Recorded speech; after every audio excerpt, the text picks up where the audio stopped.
ஒரு பங்குல 500 குடும்பம். ஆனா பூசைக்கு வருது பார்த்தா ஞாயிற்றுக்கிழமை பூசைக்கு ஒரு 100 பேர் கூட வரமாட்டாங்க.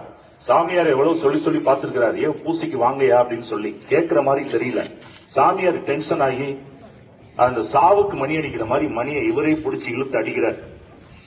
ஒரு அனௌன்ஸ்மெண்ட் கொடுத்திருக்கிறார், நம்ம திருச்சபை இறந்து போய்விட்டது, அடக்க சடங்கு 8:30 மணி பூசையில நடக்கும்ட்டார்.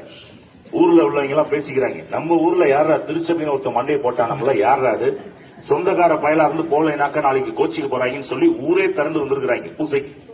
சாமியார் சவப்பெட்டிய பலிபீடத்துக்கு முன்னாடி வச்சிருந்திருக்கிறார். வழக்கமா ஓப்பனா இருக்கும், அதை க்ளோஸ் பண்ணி வச்சிருக்கிறார். உள்ள வந்தவங்க யாரும் பூசைக்கு வரல, உள்ள இருக்கிறது யாரு பார்த்துட்டு போயிடலாங்கிறதுக்காகவே வந்திருக்கிறார். ஆனா சாமியார் பூசை முடிக்கிற வரைக்கும் சவப்பெட்டி திறக்கவே இல்லையே. பூசை முடிஞ்சிருக்கு, மக்களை பார்த்து கேட்டிருக்காரு, இப்ப உள்ள இருக்கிறது யாருன்னு தெரியும் அவ்வளவுதானே. ஆண்கள் ஒரு லைன், பெண்கள் ஒரு லைன், நன்மை வாங்க வரதுக்கு மாதிரி வாங்க அப்படின்னு இருக்காரு.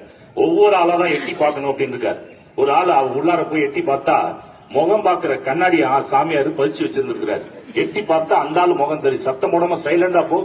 அதுக்குள்ள கடைசியில இருக்கிற ஒரு ஆளுக்கு அவசரம் தாங்க முடியல. மாப்பிள்ள உள்ள யார் இருக்கிறா, நீயே போய் பார்த்து தெரிஞ்சுக்கடா போடா அப்படின்னு அந்த ஆளு டென்ஷன்ல கத்த ஆரம்பிச்சான். அப்பதான் அந்த குருவானவர் சொன்னாரு, திருச்சபை என்பது நீங்க பூசைக்கு வரலைன்னா இந்த திருச்சபை செத்து போய்விட்டது என்று சொன்னார். பிரியமானவர்களே, அப்ப பூசைக்கு வரும்பொழுதுதான் ஆசீர்வாதம், அமைதி எல்லாமே நடந்த ஒரு நிகழ்வு. ஒரு கார்பெண்டர், அவர் கோவில் பக்கம் வீடு, ஆனா அவர் கோவில் பக்கமே வரது கிடையாது.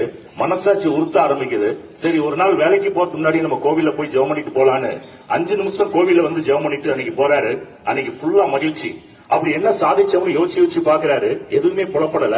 கோவில போய் 5 நிமிஷம் ஜெபிச்சதுக்கே இவ்வளவு மகிழ்ச்சிய இவ்வளவு நாள் நம்ம வாழ்க்கையில இழந்துட்டோம்னு சொல்லி அன்னையிலிருந்து அவர் தொடர்ந்து கோவிலுக்கு போகாம வேலைக்கு போக மாட்டார். இதை ரெகுலரா செஞ்சுக்கிட்டு இருக்கிறாரு 10 வருஷமா. 10வது வருஷம் ஒரு இடத்துல வேலை செய்யறாரு. வீட்டு உத்தரத்துல மேல ஏறி உட்கார்ந்து வேலை செய்யறப்ப தவறி கீழே விழுகிறாரு. கொண்டுட்டு போய் ஹாஸ்பிட்டல் சேர்த்து அங்க பார்த்தா ஸ்கேன் ரிப்போர்ட் சொல்லுது, அவருக்கு தண்டுவடத்துல பிராக்சர். எந்திரிச்சு நடக்கிறதுக்கே 6 மாசம் ஆகணும். அப்பதான் அவர் தேம்பி அழுகுறாரு. அது வரைக்கும் 6 மாசம் வரைக்கும் என் பொன்னாட்டி பிள்ளைகளை யாரு காப்பாத்துறது?